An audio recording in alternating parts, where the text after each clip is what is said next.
안녕들 하셨습니까? 저희들이 공부를 9월 달에 시작을 했었는데 벌써 이제 12월이 되고 한 해가 저물어 가고 있습니다. 저희들의 이번 학기 공부도 오늘이 마지막 강의가 되겠습니다.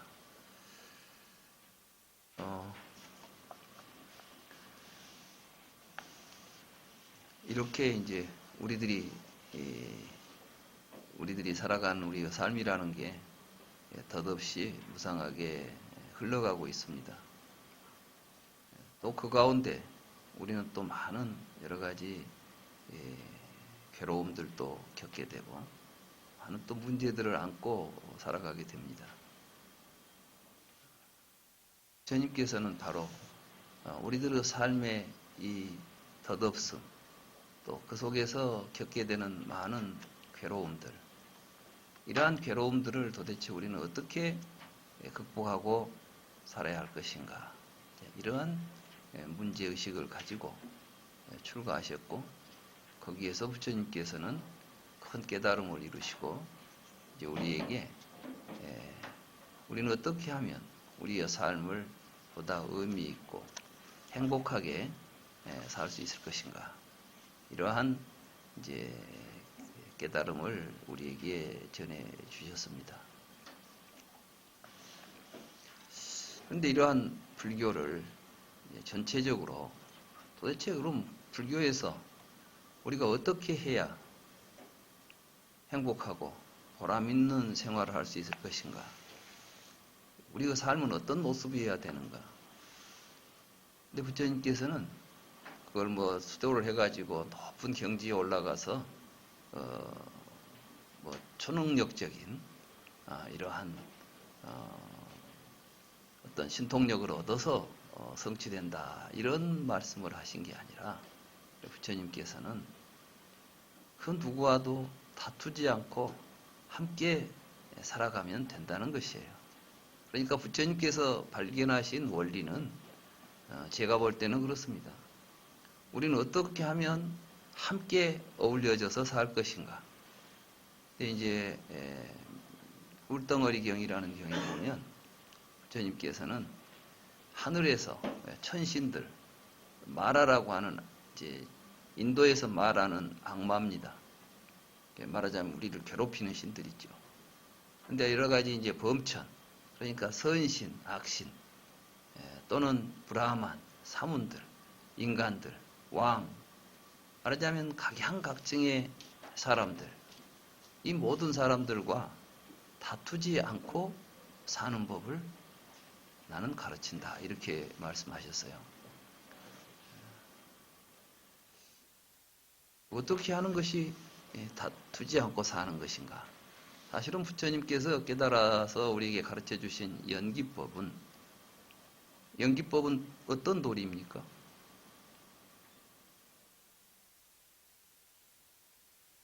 사실 연기법이라고 하는 부처님의 깨달음은 철학적으로 이야기하면 굉장히 획기적인 존재론입니다. 그러니까 이제 이 세상에 있는 모든 존재를 설명하는 부처님의 깨달음이에요. 우리는 지금까지 이 세상은 왜 존재했을까? 이런 생각을 이제 했을 때, 이 세상은 도대체 언제부터 있었을까? 이런 이야기들은 인류가 사유를 하고 어느 생활을 하고 살아가는 과정에서 굉장히 초기에 나타납니다. 베다라고 하는 지금부터 약 4,000년 내지 5,000년 전에 형성됐다고, 말하자면 BC 3,500년까지 이야기를 하니까, 또는 1,500년에서 2,000년 이야기하니까 지금으로부터 약 3,4,000년 전에 출현한 그 리그베다라고 하는 문헌에도 보면 이 세상에는 무엇이 있었을까? 이 세상은 누가 만들었을까? 어떻게 이 세상이 어떻게 해서 나타났을까? 이런 의문들을 수없이 하고 있습니다. 그래서 이제 처음 나타난 건 어떤 조물주가 있어가지고 세상을 만들었을 것이다. 인류에게 아주 오래된 이제 우주론적인 존재론적인 생각이죠. 그 생각이 지금까지도 우리들을 지배하고 있습니다. 하나님이 천지를 창조했다. 이런 것도 하나의 이제 그 물음에 대한 답인 것이죠. 왜 우리는 이런 물음들이 우리에게 의미가 있는가?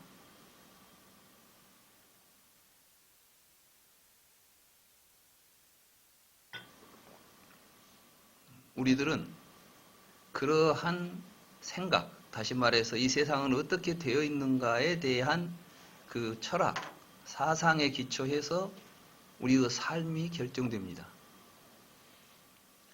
우리는 그냥 다 내 멋대로 사는 것 같지만 사실 내가 이것이 옳다, 이것이 그러다, 사람은 이렇게 해야 된다, 무엇을 해야 될까, 무엇을 해서는 안 될까, 이런 걸 결정할 때는 그것을 내가 어떤 생각을 가지고 세상을 보느냐, 이 세계에 대해서 나는 어떤 이해를 하고 있느냐, 이게 이제 기초가 되어 있습니다.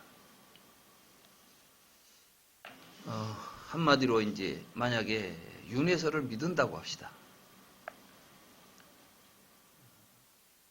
굉장히 이제 좋은 효과가 있습니다. 윤회를 믿으면. 내가 행한 행동이 내 삶을 지배한다고 생각하면 못된 일을 할 수 있겠습니까? 없겠습니까? 또 그러다 죽으면 지옥 간다 그러면은 그런 일은 피하려고 하겠죠. 그걸 믿지 않은 사람들은 어떻게 하겠어요? 죽으면 그만인데 뭘 아무렇게나 하고 살면 되지. 이런 생각을 하는 거예요. 자, 하느님이 세상을 만들어냈다. 이 세상은 하느님의 뜻에 의해서 움직인다. 이렇게 했을 때는 우리가 어떻게 해야 되죠? 하느님 뜻대로 해야 되죠. 하나님 눈밖에 벗어나면 큰일 하지 않아요. 그러니까 하나님을 사랑해야 하고 하나님으로부터 사랑을 받아야 돼. 그러니까 이제 굉장히 간절하죠. 혹시 몰라주면 어떨까? 응? 그러니까 더 남보다 더 막 찬송을 할 때도 더 큰 소리를 하고 싶은 거지 이제.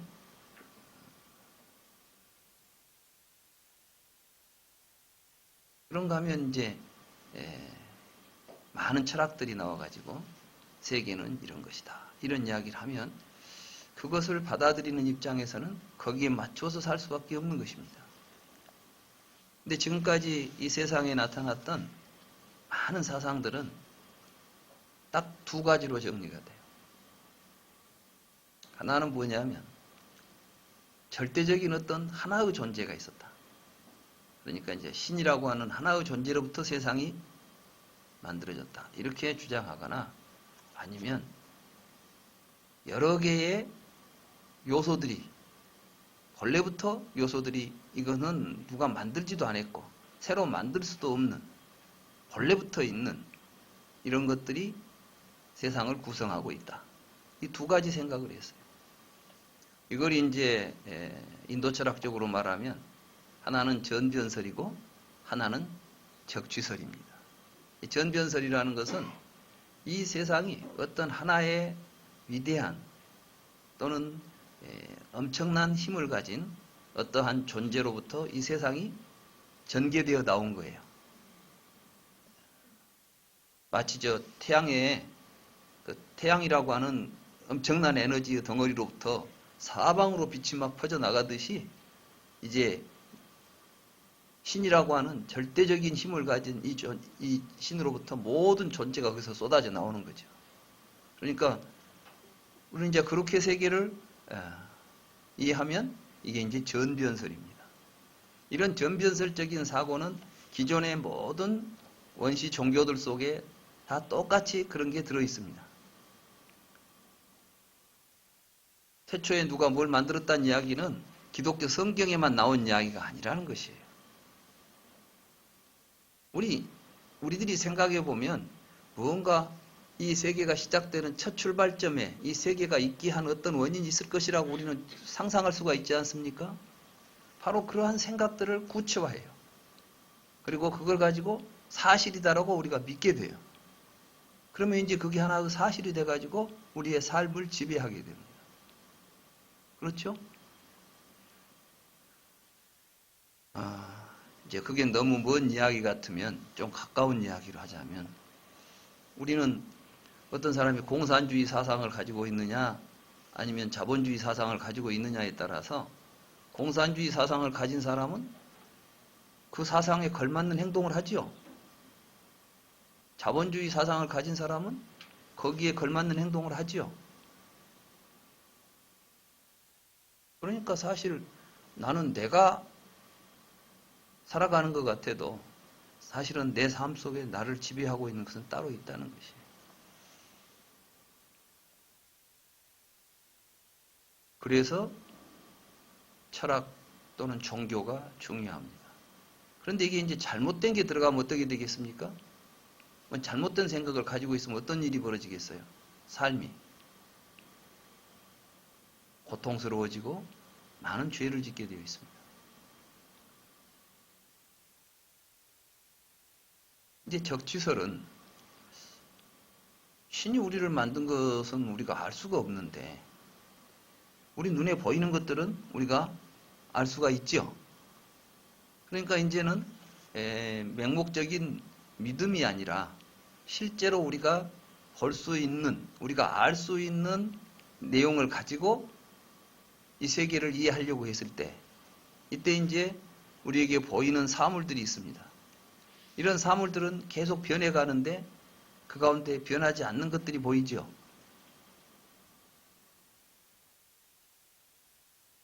그러면 이 세계는 변하지 않는 것들이 모여가지고 변화를 나타낸다 이렇게 말할 수가 있겠죠. 그 자체는 변하지 않는데 말하자면 흙은 변하지 않아요. 근데 흙이 덩어리가 돼가지고 기와장 모양도 되고 벽돌 모양도 되고 그런 모양도 될 수 있죠.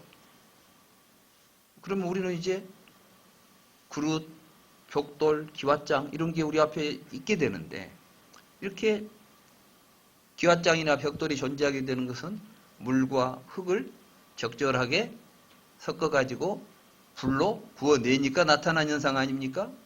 그럼 우리는 이제 이때 불, 물, 흙 이런 것들은 우리가 있으라고 있거나 누가 만들어낸 게 아니라 본래부터 있다는 생각을 하게 되는 거예요. 또 보면 깨져요 이제. 말하자면 그릇이 깨지고 벽돌이 깨지고 기와장이 깨져. 깨졌는데 그릇은 없어지고 벽돌은 없어졌는데 무엇은 안 없어지죠? 흙은 안 없어지. 그러니까 흙이라는 것은 누가 만들지 않아도 본래부터 있었고 이런 것들이 모여가지고 다양한 세계가 만들어졌겠구나. 이게 적취설입니다. 그러면 이러한 생각이 인도에서 옛날에만 있었느냐? 아니죠. 지금 현재 우리들이 알고 있는 자연과학, 원자론 이런 것들은 다 적취설인 것입니다. 지금까지 인류는 이렇게 두 가지를 가지고만 이 세계를 이해할 수 있다고 생각했어요. 이 철학과에 가면 이런 문제들을 존재론 또는 형이상학 이런 이름 아래서 가르치는데 거기에 보면 항상 나오는 게 이론론이냐 다원론이냐 이런 걸 물어요. 그 이론론은 뭐냐면 전전설이냐 다원론은 적취설이냐 이런 걸 묻는 거예요. 그리고 지금까지 세상에 나온 모든 철학자들이 전변설 아니면 적취설, 다시 말해서 이론론 아니면 다원론을 이야기했어요. 그럼 불교는 뭐겠습니까? 부처님은 다원론도 부정하고 이론론도 부정했습니다. 그러면 우리가 이 세계를 설명하려고 할 때 우리는 이 세계를 설명하려고 할 때 무언가 어떤 존재로부터서 이 세계를 이해하려고 합니다. 그러니까 아무것도 없는 데서 뭐가 나올 리가 없지 않냐? 그렇습니까? 안 그렇습니까? 아무것도 없다면 위에서 뭐가 나오겠어요? 실험을 한번 해봅시다. 여러분들이 이 병을 하나 마련해가지고 그걸 진공으로 놔둬요. 진공. 그리고 나서 10년 뒤에 보니까 그 안에 뭐가 새로 생긴 게 있겠어요? 없겠어요? 예? 예. 천년 만년이 지나도 진공으로 만들어 놓은 유리병 속에는 들여다보면 항상 똑같아요. 아무것도 없을 뿐이야 그냥. 그런데 거기다 만약에 여러분들이 뭐 사과나 물이나 뭐 이런 걸 넣어놨다고 생각해 봅시다. 뒤에 가서 보면 그대로 있어요? 변해요? 예? 변해. 그러니까 뭔가 있어야 변화가 있다고 생각하는 거예요. 우리 눈앞에 보이는 여러 가지 변하고 있는 것들은 무언가가 있어가지고 된 것들이다. 그러니까 그 무언가가 무엇이냐? 그거 무엇이 무엇이냐라고 물었던 게 지금까지 우리가 물었던 철학적인 질문이고 종교적인 질문입니다. 그러니까 종교가 다르고 철학이 달라도 결국 어떤 문제를 가지고 그들이 대답을 내냐면은 태초에 하나님이 있었달지 아니면 처음에 이 세상을 만들어낸 몇 가지가 있었달지 이런 식으로 대답을 하게 되는 거예요. 그때 그게 하나라고 말하면 이론론이라고 철학적으로 규정하고 여러 개가 있다 그러면 다원론이라고 말했던 것입니다. 그럼 불교는 뭐이겠습니까? 부처님은 제법 개공 그랬어요. 모든 다르마는 비어있다. 그러니까 어찌 보면 부처님 이야기는 빈 병 속에서 뭐가 만들어질 것 같다는 그런 이론으로 들리기가 쉽죠. 그러면 사람들이 그 이론을 쉽게 받아들이겠습니까?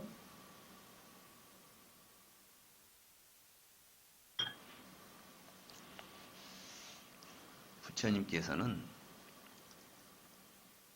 무가 변해서 된 것도 아니고 무엇이 모여서 된 것도 아니다. 그럼 뭐냐? 조건에 의해서 나타나고 있는 것들이다. 이렇게 말했어요. 이게 참 굉장히 이제 어려운 말이 됩니다.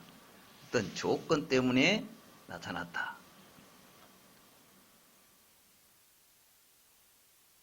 그러니까 어떤 조건 때문에 나타났다. 근데 부처님께서는 이러한 세계의 근본 조건으로 이야기한 게 뭐냐?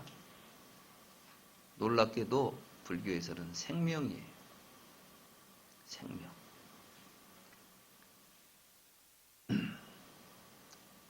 생명은 뭘 하게 되냐 하면 인지 기능이 있습니다. 이게 뭘 이렇게 아는 능력들이 있어요. 그러니까 아무리 작은 박테리아도 알아요, 뭘. 옛날 그 광우병을 일으키는 광우병을 일으키는 게 있었죠. 광우병한테 유행했었죠. 지금은 좀 잠잠합니다. 이 광우병을 일으키는 그 요인이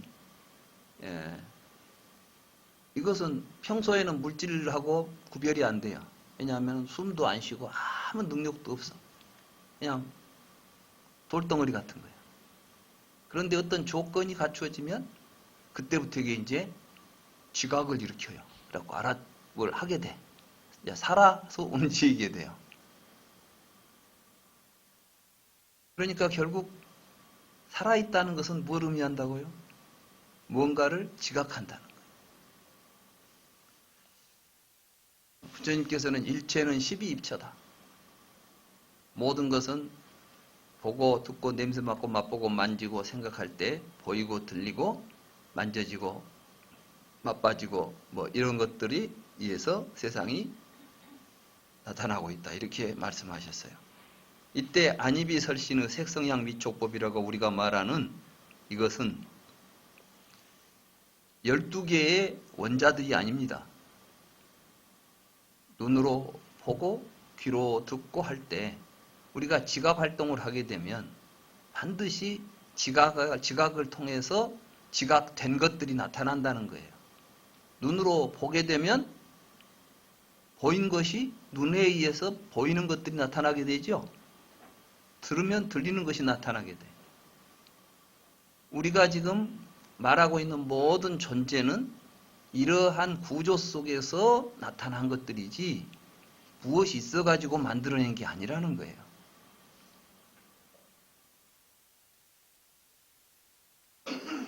우리가 지금까지 존재란 무엇이냐, 있는 것은 무엇이고 없는 것은 무엇이냐. 실은 우리는 이 세상을 처음부터 어떤 식으로 이해했냐면 이 세상에는 있는 것과 없는 것이 있다라는 데서 출발한 거예요. 근데 아무것도 없는 데서는 아무것도 안 나오니까 아무것도 없는 가운데 어떤 있는 것이 하나가 있어야 돼. 맞죠? 그럼 우리는 아무것도 없는 것을 우리는 그냥 공간이라고 생각해요. 거기에 뭔가 하나 있다는 것은 공간과는 배척되는, 다시 말해서 공간이 아닌 것이 있는 것이죠.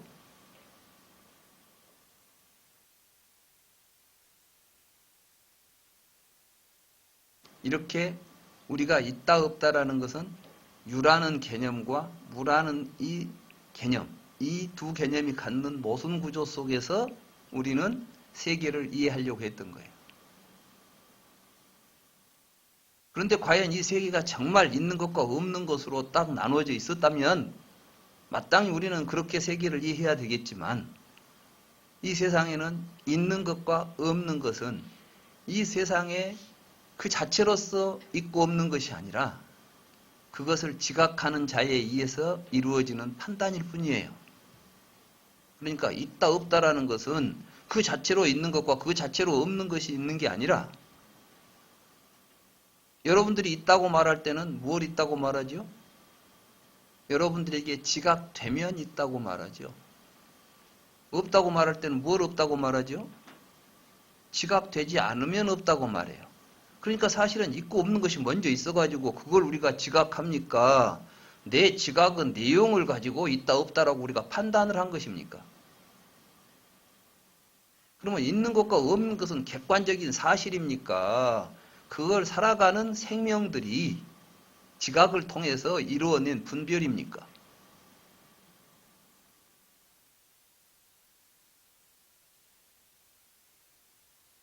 우리가 이뤄낸 분별이에요.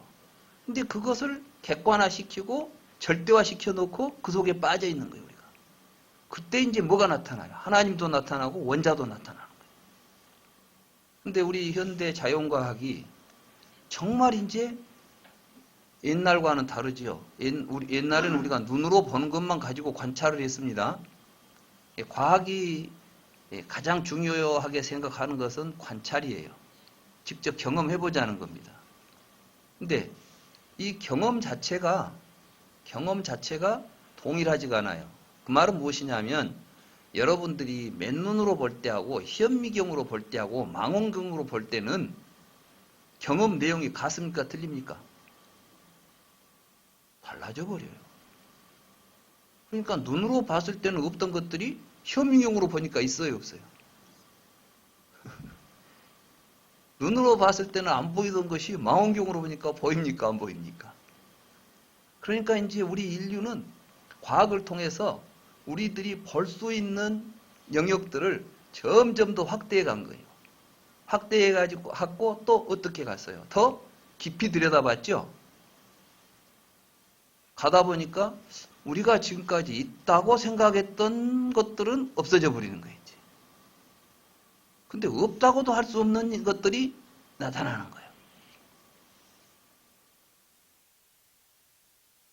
이제 굉장히 이제 혼란스럽죠. 부처님께서는 실제로 우리가 있다고 하는 것과 없다고 하는 것의 출발점, 근거가 살아있는 생명들이 삶 속에서 나오고 있다는 것입니다. 그런데 그 삶 자체가 또 어떻게 되어 있냐?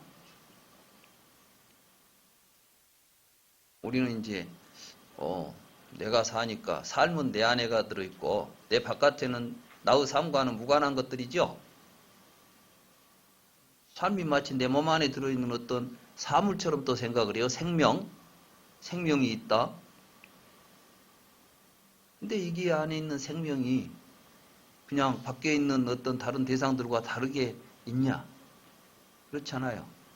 아까 광우병 병원균이 원래는 물질하고 다를 바 없대요. 뭐 증식도 안 하고 변화도 안 하고. 그런데 어떠한 조건이 갖추어지면 그때부터 이제 이게 꿈틀대고 뭔 일을 하기 시작해. 살아서 증식도 하고 막 해버려. 그럼 왜 그런가? 우리는 이제 그래요. 근데 그것만 그런 게 아니에요. 세상에 있는 모든 생명은 조건에 의해서 나타나고 있는 현상들이에요. 그러니까 여러분이 살고 있다는 것은 여러분이 살고 있는 여러분이 몸 안에 들어서 살고 있는 게 아니라 먹고 마시고 숨쉬고 지각하기 때문에 그 결과로 해서 지금 산다고 하는 일이 벌어지고 있는 거예요. 그때 우리가 생각도 일어나는데 그 생각으로 나가 살고 있구나라는 생각을 하고 있는 겁니다. 그러니까 내 안에 지금 내가 있어갖고 사는 거예요. 이렇게 사는 것을 통해서 내가 산다는 생각을 하는 거예요. 어떤지 내가 안에가 있어가지고 사는 것처럼 생각하지만 실제로는 그 안에서 살고 있는 존재가 있습니까? 없습니까? 없습니다. 이게 연기예요. 그러니까 지금 내가 지금 살고 있다는 것은 무엇을 의미해요? 나 아닌 다른 것들이 나를 살게 해주고 있다는 말이죠. 그러니까 우리는 능동체로서 존재하는 것이 아니라 수동체로서 존재하는 거예요. 수동적으로. 말하자면 내가 음식을 먹고 자라나는 것이 아니라 음식이 나에게 주어지니까 내가 자라나고 있는 거예요. 내가 하고 있는 게 아니라 옆에서 나를 살게 해주니까 내가 사는 겁니다. 그러니까 여러분들이 지금 살고 있다는 사실 자체를 놓고 보더라도 여러분들은 사실은 무한히 많은 은혜를 받고 있는 거죠. 그렇지 않습니까? 그러니까 사실은 내가 하루 지금 살아있다는 것 자체가 내 주변에 있는 모든 존재에 대해서 감사해야 될 사실이에요. 근데 그런 생각을 하셨습니까? 잘 안 되죠. 또 내 옆에 있는 나 아닌 것들과 나를 여러분들이 나처럼 바라봅니까? 적대시합니까? 나 아닌 것들을 내가 배척하고 밀어내고 있잖아요. 나를 만들어내고 내 영역을 지금 고집하고 확보하려고 하잖아요. 이제 이런 것들이 소유 형태로 나타나죠. 내 것을 많이 만들어놔야 돼. 그래야 내가 다른 것들로부터 내가 보호받을 수 있어. 이런 생각을 하는 거죠.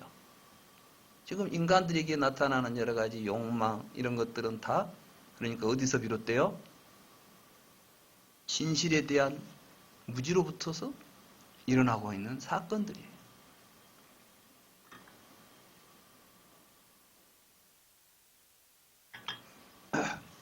그래서 우리는 끊임없이 내 옆에 있는 다른 것들과 다투면서 삽니다.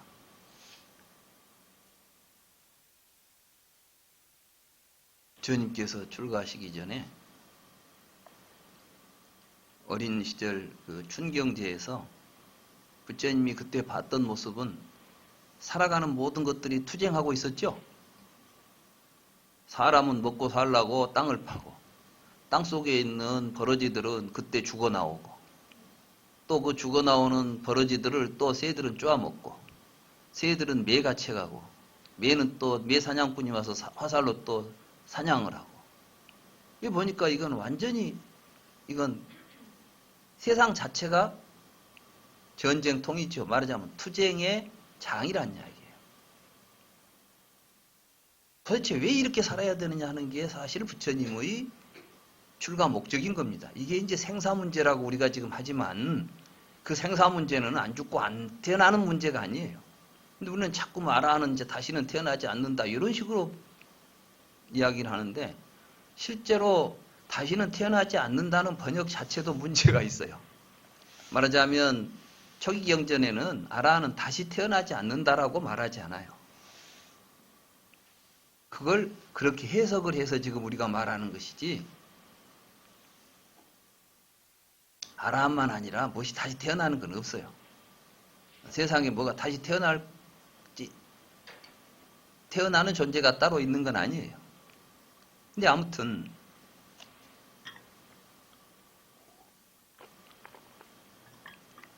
부처님께서는 생사 문제를 이야기했을 때 태어나서 늙고 병들어 죽어가는 이 삶 속에 깃들어 있는 이 갈등과 모순을 이야기했던 거예요. 이 문제를 해결하자는 거예요. 왜 우리는 서로 다투고 투쟁하고 살아야 되느냐. 이 투쟁이 모든 곳에서 일어나죠. 요즘은 아마 가정에서도 일어날 것이고 어디 사회에서도 일어날 것이고 만나는 사람마다 결국은 이런 것들이 현실로서 우리에게 다가올 겁니다. 근데 나 아닌 것이 있어서 내가 있다고 생각한다면 나 아닌 것과 내가 투쟁해야 되겠습니까? 함께 가야 되겠습니까? 그래서 이제 불교의 깨달음은 연기를 깨닫게 되면 사실은 생사 문제가 해결이 되는 것입니다. 생사 문제 해결이라는 게 딴 데 있는 게 아니라 이런 가장 근본적인 문제에 대한 확고한 체험이나 자각이 있어야 되는 것이에요. 우리가 불교 공부를 하는 것은 바로 그러한 자각을 얻어가지고 거기에 근거해서 살자는 거예요. 막 기독교에서는 하나님이 세상을 만들었으니까 하나님 뜻대로 살자, 이건 기독교라면, 불교는 우리는 모두가 다 서로 의존해 있으니까 서로 함께 손잡고 함께 화합하면서 살아가자. 이 원리를 우리가 만들어가자. 이걸 실현하자. 이게 이제 불교가 되는 것입니다. 오늘 뭐 육방예경 이야기한다 해놓고 왜 갑자기 이렇게 거창한 이야기를 하는가, 이렇게 생각하실 텐데, 오늘 이제 싱갈라를 가르치신 경에서 보면 6가지 방향이 나옵니다. 그렇죠?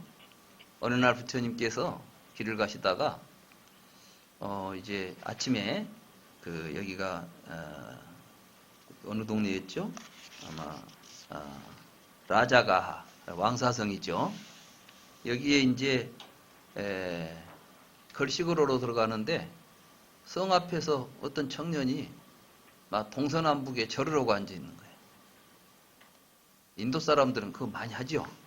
아침에 가서 보면 뭐 어디 강가에 가서 보면 겐지스강에서 목욕을 하고 막 하늘에다 절하고 막 사방에다 절을 해요. 아마 그때부터 이런 일이 있었는가 보죠.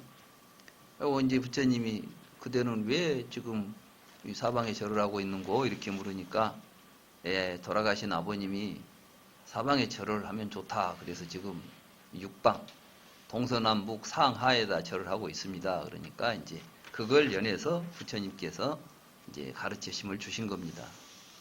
근데 여기서 이제 부처님께서는 네가 절해야 될 방향은 그런 게 아니다. 진짜로 예비해야 될 6가지 방향이 있다. 이야기를 하는 거예요. 그러면서 이제 그 청년이 생각할 때는 아무 의미도 없는 허공에 있는 동서남북 상하에다가 절을 했다면 부처님은 너는 지금 허공 속에 있는 존재가 아니다. 말이죠. 허공 속에서 아무 관계도 없이 그냥 방향 속에 너 혼자 달랑 있는 존재가 아니라 네 주변에는 너를 현존하게 해주는 많은 관계들이 있다. 그 관계들을 향해서 우리는 절해야 된다. 이게 육방예경이에요. 여기서 이제 부처님은 동방은 무엇이냐? 이제 이 동쪽에서 동쪽부터 시작하죠. 동남, 서, 북 이렇게 이제 우리는 동서남북 그러지만 인도 사람들은 방향을 셀 때 동남, 서북 이렇게 시계 방향으로 돌려서 순서대로 세요. 이제 서로 관습의 차이죠. 문화의 차이고.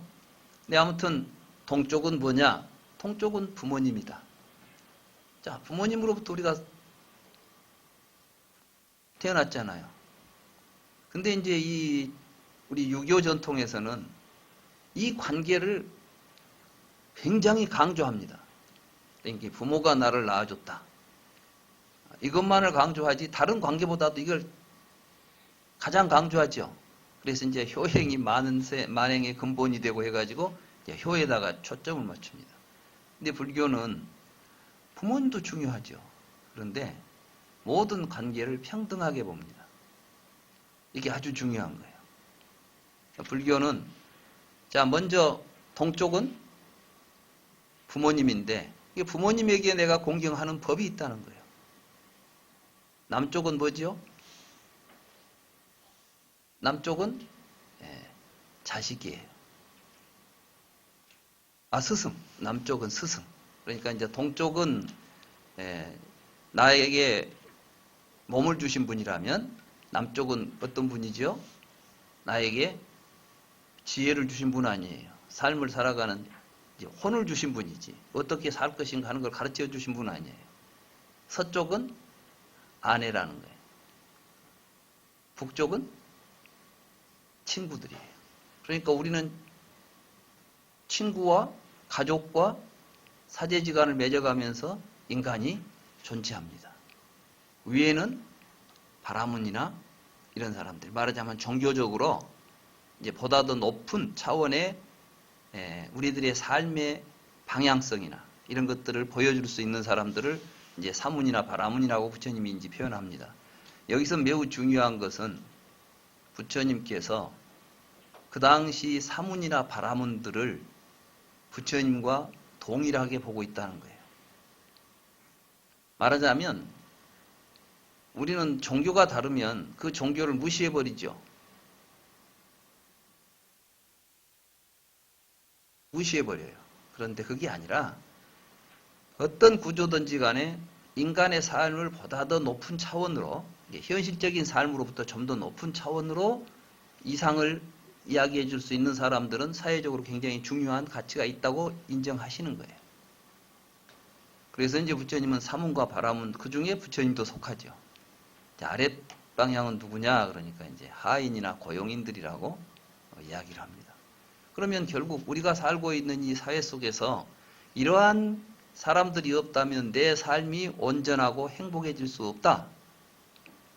그렇기 때문에 이제 우리가 살아갈 때는 항상 그 6 방향에 대해서 크게 감사할 줄 알아야 된다. 그래서 이제 거기에서 상호 관계를 맺어가지고 좋은 관계를 맺어서 다투지 않는 관계를 맺어야 된다. 이게 이제 부처님의 가르침이에요. 근데 한번 생각해 봅시다. 우리는 지금 이 관계들이 잘 유지되고 있습니까? 아니면 끝없이 갈등하고 있습니까? 회사에 가서 뭐 노사 간에 많은 분쟁이 있죠. 사실은 여기서 부처님이 말씀하신 대로 하면 노사 간의 갈등이 나올 리가 없습니다. 한번 볼까요? 이제 뒤에서부터 한번 봅시다. 지금까지는 쭉 앞에서 봤으니까 뒤에서부터 한번 보자고요.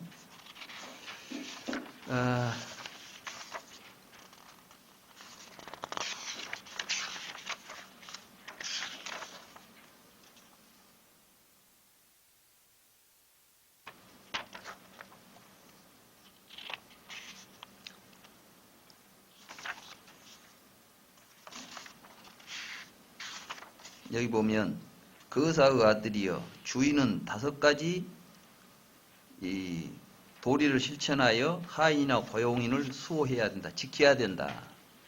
능력만큼 일을 준다.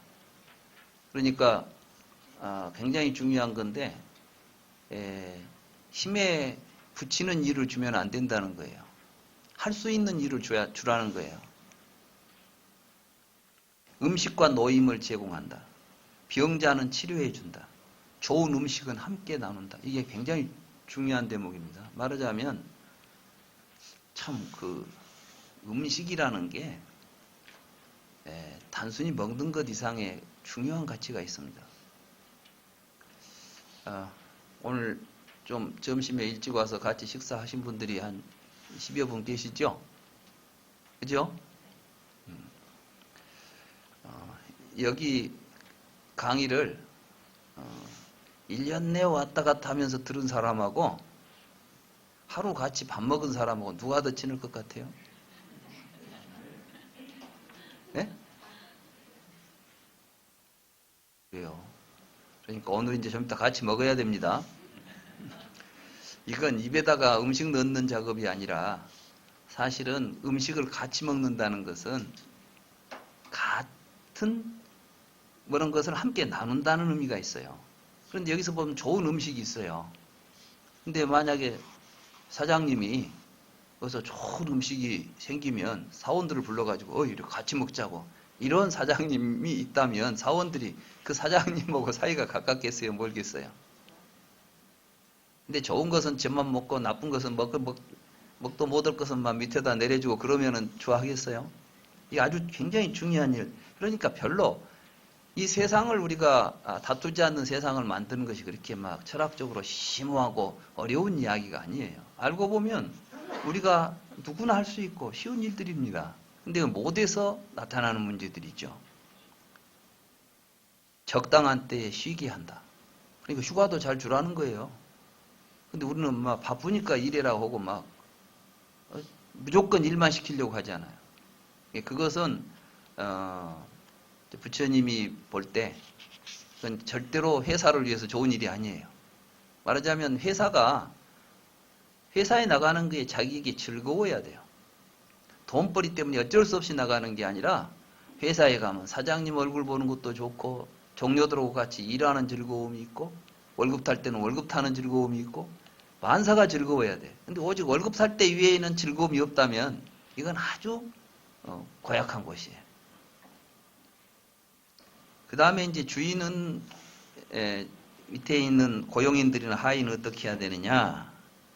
주인보다 먼저 잠자리에서 일어난다. 그러니까 좀 더 부지런해야 돼요. 뒤에 잠자리에 든다. 준 것에 만족한다. 주어진 일을 성실하게 한다. 주인을 칭찬한다. 사실 이 말은 뭐냐면 만족할 만큼 주어야 만족하겠죠. 아까 임금을 주라고 했잖아요. 근데 이제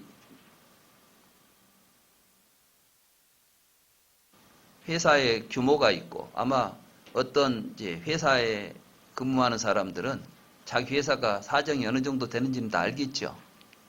회사가 잘 나가고 있는데 그때는 모른 척 하고 다 혼자 챙기고 나서 회사가 어려우니까 우리 같이 어려움을 나눕시다. 그러면 같이 나누려 하겠어요? 안 나누려 하겠어요?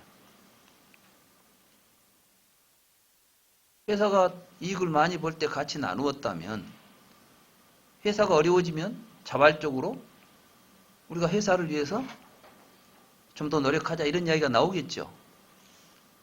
그러니까 사실은 이 노사 문제라는 것은 인간관계를 개인으로 보고 서로 투쟁하고 경쟁하는 사이에서 나오기 때문에 이런 문제가 벌어져요. 우리는 지금 이 노조 활동이나 이런 것들이 이제 우리 사회에서는 굉장히 일반화된 노동 이제 운동입니다. 근데 과연 그게 바람직한 것인가 하는 문제는 좀 생각해 봐야 돼요. 왜냐하면 이런 노동조합이 만들어져 가지고 한 것은 서구에서 일어났어요. 그럼 서구에서 왜 일어나느냐? 서구에서 이러한 일이 벌어질 때는 이미 개인주의가 돼가지고 모든 인간들은 개인이라는 생각에서 서로 자기 이익을 위해서 극단적으로 최대한 자기가 할 수 있는 모든 방법을 선택해야 되는 거예요. 이게 이제 헌법에 나와 있는 서양적 헌법에 나와 있는 개인들이에요. 모든 사람은 행복을 추구할 권리가 있죠. 이게 행복권이 이게 이제 헌법 어느 나라 헌법에는 제일 먼저 나와요. 우리가 헌법에 보면 우리는 행복권이 있어요. 근데 그 행복을 어떻게 해서 얻어야 되죠? 내가 행복하려면 다른 사람의 행복을 고려해야 됩니까? 아니면 내 행복만을 내가 추구해야 됩니까? 사실은 남이야 어찌되든 각자 자기 행복을 추구할 권리가 있다는 거예요. 근데 부처님은 그러면 행복해지지 않는다는 거예요. 정말 행복해지려면 같이 행복해지는 길을 가야 된다는 거예요.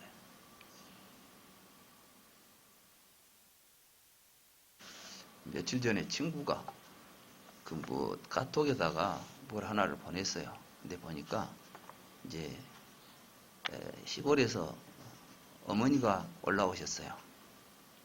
그래서 이제 어머니하고 이제 회포를 풀고 어머니가 이제 시골에 가신다 그러니까 짐에다가 20만 원을 몰래 딱 넣어서 이제 보냈어요. 그리고 아들은 이제 오면서 어머니가 가서 이제 짐을 풀어보시면서 용돈 20만 원 든 걸 보시면 참 즐거워하시겠구나 하고 이제 기쁜 마음으로 집에 왔습니다. 집에 와서 책상 위에 보니까 뭐 봉투가 하나 놔져 있어요.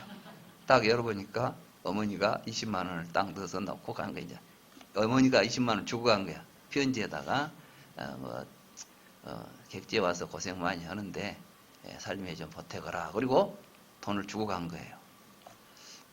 그러면은 또 어머니는 또 가면서 또 20만 원을 받았겠죠. 그러면 뭐 20만 원 주고 받았으니까 손익 계산이 어떻게 돼요? 제로죠? 근데 그렇지 않다는 거예요. 이 사람은 20만 원을 주었잖아요. 거기다 또 20만 원이 생겼잖아요. 그러니까 이 사람은 40만 원을 번 거야. 그러면서 어머니한테 줄 때 기뻤잖아요. 어머니를 생각하고 사랑하면서 돈을 쥐어줄 때 속이 쓰린 사람 있어요? 아마 어머니가 이거 갖고 와서 받아보시면 얼마나 좋아할까 하고 기쁜 마음으로 줬을 거라고. 그때 기뻐했고 또 어머니가 준 돈을 받아서 기쁘고 또 어머니는 주어서 기쁘고 받아서 기쁘고 그러니까 도합 각각 40만 원씩 80만 원이 생긴 거야 이제.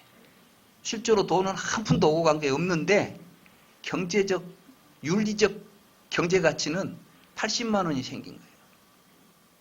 거기다가 덤으로 뭐가 생겼냐면 그 일을 행하고 할 때 기쁨까지 생긴 거예요. 그러니까 80만 원 플러스 행복이 생긴 거예요. 이게 이제 좋은 경제예요.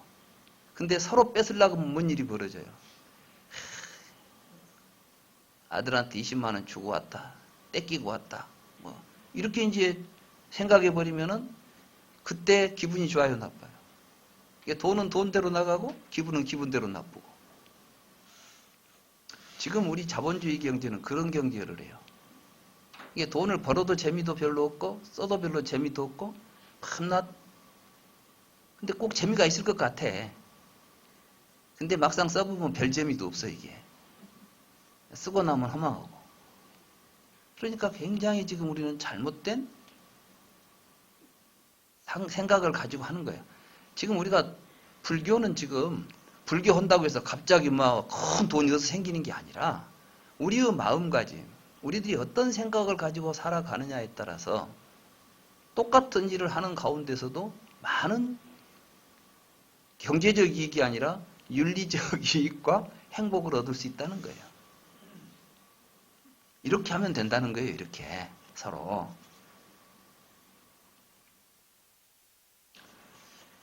여기에 나오는 이야기들은 별로 어렵지가 않습니다.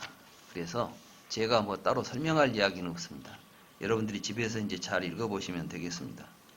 근데 이제 여기에 참 재밌는 이야기가 나와요. 그게 뭐냐면, 우리가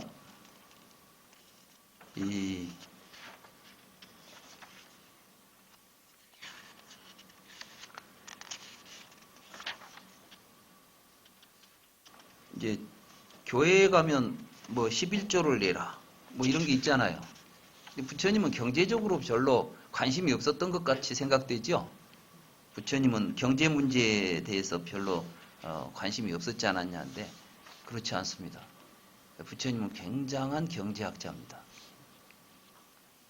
사실은 지난번에 제가 이야기했던 그 슈마어라고 하는 그 경제학자가 버마, 지금 미얀마의 경제 고문으로 가가지고 자기 경제학을 바꿨어요. 거기 경제 고문으로 가서 미얀마 경제를 현대 경제로 어떻게 체제를 만들어 달라고 고문으로 갔다가 거기서 사는 사람들이 보니까 그 사람들이 진짜 경제적으로 잘 사는 거예요. 그래서 그냥 자기의 경제관을 바꿔버립니다. 그래서 쓴 책이 작은 것이 아름답다라니까 경제의 규모가 작을수록 좋다는 거예요. 커져버리면은 그만큼 헛돈이 많이 들어간다는 겁니다. 공연히 우리나라에서 먹을 쌀이 너무 나는데도 미국 쌀을 막 들어오면은 싸게 들어오는 것 같지만 사실은 전체적으로 보면 어떤 손실이 벌어져요. 배 타고 올라오면 뭐 운송하는 데 들어가는 에너지 있죠. 이런 것들은 엄청난 소모가 되고 우리 눈앞에 들어오는 종이짝지 말하자면 돈이라고 하는 그 돈 액수는 이익이 될지 모르지만 이 세계가 전체적으로 가지고 있는 경제적 부는 계속해서 지금 손상되고 축소되고 있다는 거예요. 근데 우리는 그걸 모른다는 거지. 그때 슈마어 이야기를 좀 하다 말았는데 그 슈마어는 그래서 그래요. 지금 이런 이야기 하면은 왜 맞을지도 모르는데 그분은 여자들이 왜 일자리에 가야 되냐는 거야. 여자들이 남자들보다 여자들은 가정을 지키고 가정에서 행복감을 더 느낄 수 있다고 생각해요, 그 사람은. 물론 이제 성격마다 다를 수도 있겠지만 대부분의 많은 사람들이 좋아서 직장에 다니는 게 아니라 어쩔 수 없이 직장에 다니는 사람들이 많다는 거예요.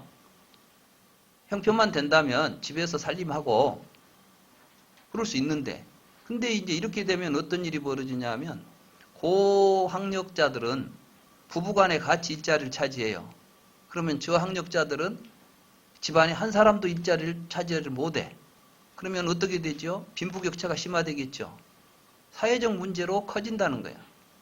그러니까 오히려 말하자면은 여성들은 집에서 살림하는데 그것을 우리가 돈을 못 버는 무가치한 일이 아니라 밖에 나가서 경제활동을 하는 것보다 더욱 가치 있는 일이라고 그 일에 대한 가치를 인정해주고 서로 같이 존중해준다면 그것이 남녀 차별하자는 이야기가 아니에요. 진정으로 같이 행복해지려면 그렇게 하면은 다른 남자들이 할 일자리들이 많이 생긴다는 거예요. 우리가 전통적으로 가져왔던 하나의 이제 가장들이 여기서도 보면 뭐냐면 남편은 밖에서 돈을 벌어가지고 와서 가족을 잘 부양하고 아내는 그 대신 살림은 아내한테 맡겨라 이렇게 돼 있어요. 그러니까 남편은 돈만 벌어오지 집안 살림은 여자한테 맡기라고 하는 것이 부처님의 가르침이에요. 근데 아무튼 이제 슈마허는 거기서 뭘 보게 되냐면 그랬나 봐요. 이제 불경에 아난다 존자가 아난다 존자를 존경하는 왕비가 아난다 존자한테 아난다 존자의 옷이 가사가 많이 헐었기 때문에 제가 새로운 가사를 한 벌 지어드리겠습니다. 이렇게 이제 청을 했어요. 그러니까 아난다 존자 경전에 나옵니다. 그러니까 아난다 존자가 500벌을 해주든지 아니면 말든지 하시오. 500벌을 요구했어요. 그러니까 이제 들어가서 500벌을 만드니라고 하죠. 이제 옷 500벌을 만들라니까 얼마나 지금처럼 뭐 재봉틀이 있는 것도 아니고 바느질 해야 되니까 이제 그 궁전에 있는 궁녀들이 다 모여서 바느질만 하고 앉아 있었겠지. 그러니까 이제 왕이 아니 도대체 왕비는 뭐 때문에 그렇게 많은 옷을 만들고 있습니까? 그러니까 아난존자가 500벌의 옷을 요구했다고. 그래서 스님이 뭐 만들어 달라 하니까 만들 수밖에 없다고 만들고 있는 거예요. 그러니까 왕이 생각하니까 좀 어처구니 없잖아요. 뭐 욕심이 많아가지고 한 벌이면 될 건데 500벌이나 요구하지? 가서 이제 아니 아난다 존자는 왜 500벌의 옷을 요구합니까? 이렇게 이제 물었어요. 그러니까 내 옷만 한 게 아니라 여기 있는 모든 사람들이 다 옷이 다 이렇게 낡았는데 나만 새 옷을 입을 수 있겠습니까? 그러니 같이 입어야 됩니다. 그러니까 저분들과 내가 다른 옷을 입고 싶지 않소. 이게 이제 굉장히 중요한 거예요. 우리가 살면서 어려움도 같이 나누고 즐거움도 같이 나누려고 할 때 이게 하나가 되는 거예요. 원한존자의 그 말을 듣고 왕이 비로소 오해가 풀렸어요. 아, 그랬구나. 근데 그러면 이 가사는 어떻게 하실랍니까? 지금 있는 옷 가사는 그러니까 이것으로는 이제 방석을 만들어서 쓸 겁니다. 그럼 새 방석이 생기면 쓰던 방석은 어떻게 하랍니까? 그것은 이제 걸레로 쓸 겁니다. 그럼 그 걸레가 다 되면 새 걸레 들어오면 한 걸레는 어떨랍니까? 그것은 흙에 이겨서 벽을 바른 데 쓸랍니다. 그럼 지금 쓰레기가 나옵니까? 안 나옵니까? 쓰레기가 나오는 문화는 잘못된 거예요. 사실은 지금 쓰레기는 본래 없어야 돼요. 우리의 삶 속에 우리가 제대로 경제 활동을 하면 쓰레기는 존재하지 않습니다. 쓰레기를 만드는 것은 우리들의 삶이 아니라 우리들의 의식이에요. 우리가 그것을 버리기 때문에 쓰레기예요. 그것을 순환의 구조 속에서 계속해서 쓸 수 있으면 돼요. 그러니까 이제 불교의 경제학은 뭐냐면 자연의 순환과 더불어서 영속적인 거예요. 자, 그렇게 살아가면 그 흙이 또 담장이 허물어지면 뭐가 되겠어요? 밭이 되지 않겠어요? 밭이 되면 그 속에 들어갔던 저 전조가리는 뭐가 되겠어요? 거름이 될 거 아니야. 그래가지고 식량이 돼서 나올 거 아니야. 또 우리가 먹고 쓰고 또 그걸로 인해서 옷도 만들고. 이 자연의 순화 과정 속에 아주 경제적인 최적의 경제 활동으로 되어 있더라는 거야. 불교를 보니까. 그래서 이제 경제는 이래야 되는데 서양 경제는 지금 역행하고 있어요. 그리고 그 사람들은 옷도 보니까 이런 천 하나면 이 네모진 천을 가지고 옷을 입으면 다양하게 만들어 입은대요. 상의도 만들고 하의도 만들더라고. 그러니까 우리가 바지같이 꼭 재봉틀 없어도 이거 하나만 있으면 이리 감고 저리 감고 하면은 옷이 다양한 모양이 나와요. 너무나 놀라운 패션을 보고 이 사람은 또 놀란 거야. 서양 옷은 한 번 만들어 놓으면 옷 형태를 바꿀 수 있습니까? 없습니까? 옷 한 번 만들려면 짜시래기가 더 많이 나가. 그런데 이 옷은 보니까 천을 하나도 안 버리고 옷을 매우 아름답게 다양하게 옷을 입더라는 거예요. 이런 걸 보고 이제 불교 경제학이라는 글을 씁니다. 많은 사람들이 현대 경제학 속에서 불교는 뭐 경제적인 문제가 없을 거라고 생각합니다. 그렇지 않습니다. 굉장한, 말하자면 경제라는 것은 인간의 삶을 의미합니다. 경세, 재민을 약하면 경제가 돼요. 이 경제라는 말이 서양에서 쓰는 말하고 우리가 쓰는 경제라는 말은 사실은 틀려요. 우리가 쓰는 경제는 뭐냐면 경세, 재민을 약자로 만들면 경제예요. 그렇게 돼 있죠? 세상을 경영해서 민중들의 삶을 윤택하게 해준다는 거예요. 이게 경제가. 그런 경제 원리에서 본다면 부처님은 굉장한 경제학자입니다. 그래서 음식 먹고 버리고 하는 거, 쓰는 거, 일상적인 삶을 가장 간소화하고 최적화했어요. 다시 말해서 필요 없는 짓은 하지 말라는 거예요. 쓸데없는 돈 쓰지 말라는 거예요. 하루 세 끼 밥 먹는데 우리는 세 끼 먹지만 부처님 한 끼밖에 안 자셨지만 그 먹는 음식도 버리지 말고 그것들을 어떻게 처리할 것인가, 이런 문제들이 율장에 수없이 나옵니다. 여기서 이제 이런 이야기가 나와요. 거기 한번 413쪽 거기 26번 밑에 그 조그마한 작은 글로 되어 있는 개성 부분 있죠? 네, 그거 같이 한번 읽어봅시다. 도움을 주는 친구, 고락을 함께하는 친구, 유익한 충고를 하는 친구, 동정심이 있는 친구, 이들 내 부류는 참된 친구라는 것을 현명한 사람은 알아차리고 어머니가 자식이나 적자를 대하듯이 공손하게 모셔야 한다네. 계행을 갖춘 현명한 사람은 타오르는 불처럼 빛난다네. 벌이 꿀을 모으듯이 재산을 모으면 개미탑이 쌓이듯이 재산은 계속해서 모인다네. 이와 같이 재산을 모은 후에 가장은 가족을 부양할 수 있다네. 재산은 네 부분으로 나누고 친구들을 결속해야 한다네. 재산의 한 부분은 생계에 쓰고 두 부분은 사업하는 데 쓰고 네 번째 부분은 저축을 해야 어려움을 당했을 때 쓸 수 있다네. 그러니까 이제 수입이 들어오면 4등분 해가지고 생계비는 4분의 1 쓰라는 거예요. 그 다음에 절반은 사업하는 데 쓰고, 그러니까 이제 다시 재생산하는 데 들어가야 될 거 아니에요. 말하자면 돈을 재투자라는 거예요. 이게 절반은 재투자하고 남은 부분은 가지고 저축을 해라. 이게 저축하고 투자하고 틀리죠. 투자라는 것은 올지 안 올지 몰라요. 내가 지금 이 돈을 투자하면 이익이 될지 손해가 될지는 모르지만 하여간 투자를 해라는 거예요. 굉장히 이 말은 재밌는 말이에요. 간단한 말 같지만은 절반을 갖다가 투자하고 굉장히 공격적인 그 경영을 하라는 거죠. 그러고 나서 혹시 모르니까 4분의 1은 딱 다 하지 말고 또 아껴두고 있다가 이 4분의 1이 뭐하고 같아요? 저축하는 것하고 뭐하고 같습니까? 생계에 쓰는 것하고 같죠? 그러니까 사업이 망해도 생계는 유지되도록 하라. 이런 이야기예요.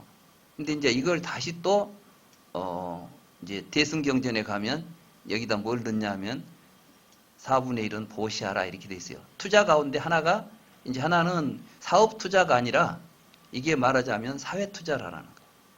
그러니까 이제 보시를 하는데 그 보시는 뭐냐면 말하자면 가난한 사람들한테 투자할 수도 있고 또는 절에 부처님 앞에 가서 보시할 수도 있고 그러니까 이제 돈을 벌면 4분의 1은 생계에 쓰고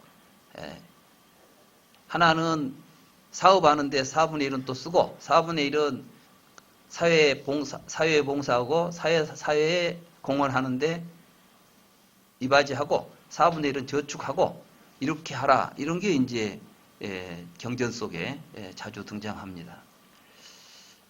이런 걸 보더라도 이제 결국 여기서 이 경이 강조하는 것은 우리의 삶은 마치 내가 서 있는 중심으로 해서 본다면 동서남북 사방의 중심에 내가 서 있듯이 우리는 이렇게 많은 관계의 중심에 서 있습니다. 이런 그 중심에 서서 나를 현재 존재하게 해주는 주변의 모든 인연들에게 내가 해야 될 의무가 있다는 것입니다. 그리고 그 의무는 항상 일방적인 것이 아니라 상호적이라는 것이죠. 그래서 부모는 자식을 낳아서 키우면 자식은 부모를 공경하고 섬기고 부모 뜻을 따라서 부모 가업을 잇고 죽은 뒤에는 부모님의 홀령을 모시고 제사를 모셔라. 이런 식으로 이제 부처님께서는 매우 현실적인 이런 가르침도 펴고 계십니다. 저는 이제 이런 것들을 보면서 우리 불교가 좀 더 불교다워지려면 불경의 부처님 말씀은 그렇고 나는 절에 다니지만 내 삶은 이것과는 무관하고 이러면 안 되겠다. 우리가 이제 불자로서 살아가기 했으면 이런 말씀을 직접 실천해 보자. 했는데 별로 재미가 없으면 안 해도 돼요. 근데 미리 그냥 뭐 이리 해봤자 뭐 이런 식으로 생각해 버리면 안 된다는 거예요. 오늘 우리가 이제 결국 부처님께서는 존재의 원리를 연기법으로 생각하셨죠. 연기법이라는 것은 어떤 존재든 주변에 있는 관계 때문에 존재하고 있는 것들이에요. 사실 우리가 지금 존재하는 모든 것들을 보면 그 옆에 있는 것이 없으면 우리는 존재할 수가 없죠. 근데 우리는 옆에 있는 존재는 까맣게 잊어버리고 자기 존재만 바라보고 산다는 거예요. 근데 그 안에는 자기라고 부를 만한 놈도 없다는 것입니다. 불교의 무화설은 나 없다는 이야기를 하려고 하는 것이 아니라 나의 존재가 나 자체로서 있지 않다는 이야기를 하려고 하는 것입니다. 이게 나의 참모습입니다. 이러한 나의 참모습을 가지고 우리가 사회생활을 할 때는 6 방향을 내 주변에 있는 모든 나와 관계되어 있는 인간관계로 보고 그 인간관계에 최선을 다해서 정성을 다하라. 이게 이제 부처님의 말씀입니다. 이거는 이제 우리 가정에서도 실천되어야 되겠고 사회에서도 실천되어야 할 것이다. 이런 게 제대로 실천되면 우리가 살고 있는 이 사회가 다투지 않고 서로 화목하게 서로 행복을 넣어주는 그렇습니다. 행복은 혼자는 누릴 수가 없습니다. 왜냐하면 아무리 큰 행복도 혼자 누리면 불행이 돼요.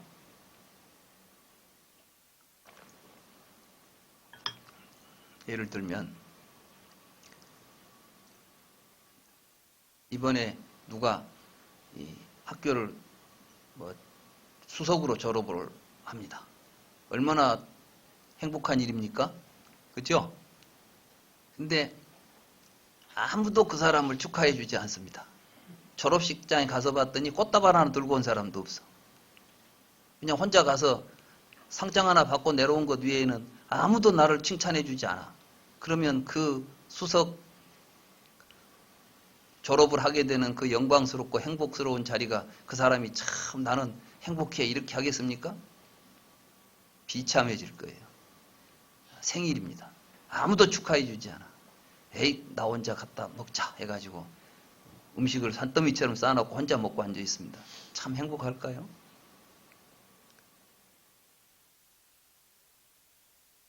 우리 인간은 개인적이 아니지만 그렇기 때문에 우리의 삶에 일어나는 모든 현상도 개인적으로는 성취될 것이 아무것도 없습니다. 여러분들이 아무리 큰 슬픔에 빠져 있어도 주변의 모든 사람들이 와서 함께 울어주고 함께 그 고통을 나누어주면 순식간에 사라지고 사실은 그 자리는 고통보다는 행복이 넘치는 자리가 될 수 있는 것입니다.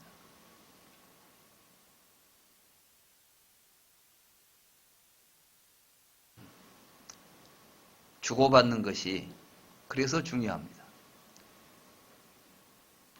남에게 준다는 것은 내가 소유하는 것보다 훨씬 더 큰 가치가 있다는 것을 우리가 항상 명심하고 그런 가르침을 불교를 공부하면서 같이 실천한다면 크게는 뭐 전 세계적으로 이런 일이 벌어지면 좋겠지만 그게 안 된다면 그저 그걸 알고 있는 우리 도반들끼리라도 서로 그러한 생각을 가지고 생활을 하면 좋지 않겠는가.